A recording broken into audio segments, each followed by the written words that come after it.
एक बार की बात है, एक छोटे से शहर के बीच बसे एक अनोखे गांव में एक खूबसूरत बगीचा था जिसे सेरेंडिपिटी के बगीचे के नाम से जाना जाता था।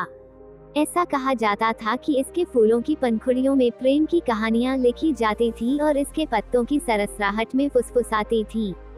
एक शाम जब सूरज क्षितिज पर डूब रहा था, तो मिलने के लिए किस्मत में बनी दो आत्माएं इस जादुई बगीचे के मनमोहक रास्तों से भटकती हुई पाई गईं।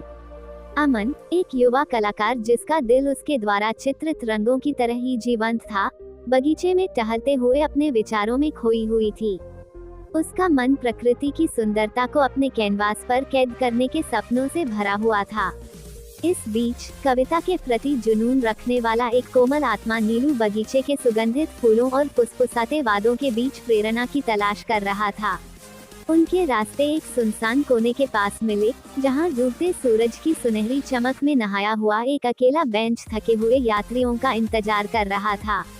अमन की आंखें गोधूली के रंग की ईथन से मिली और उस पल में समय रुक गया लगता था।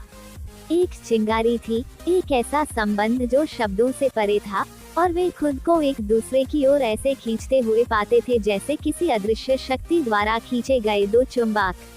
नीलू, हमेशा कवि, ने एक कविता के साथ चुप्पी तोड़ी जो उनके आकस्मिक मिलन की भावनाओं को प्रतिध्वनित करती थी। उस बगीचे में जहां सपने उड़ान भरते हैं, एक तारों भरी रात में दो दिल मिले।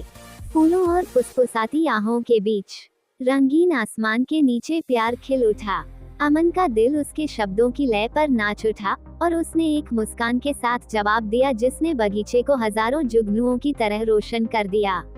उन्होंने शाम को कहानियां और सपने साझा करते हुए बिताई। उनकी हंसी प्रकृति की सिम्फनी की धुन के साथ घुल मिल गई।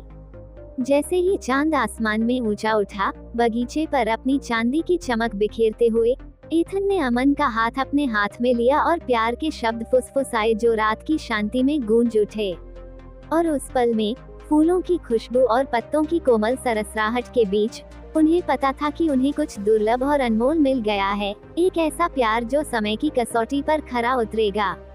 उसके बाद के दिनों में अमन और नीलू सेरेंडिपिटी के बगीचे में लौट आए। उनका प्यार हर गुजरते पल के साथ मजबूत होता गया।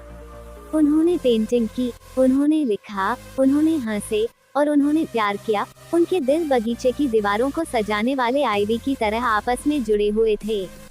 और इसलिए प्रिय पाठक, इस कहानी को एक अनुस्मारक के रूप में काम करने दे कि प्यार के पास हमें तब खोजने का एक तरीका है जब हम इसकी कम से कम उम्मीद करते हैं, सबसे अप्रत्याशित स्थानों पर।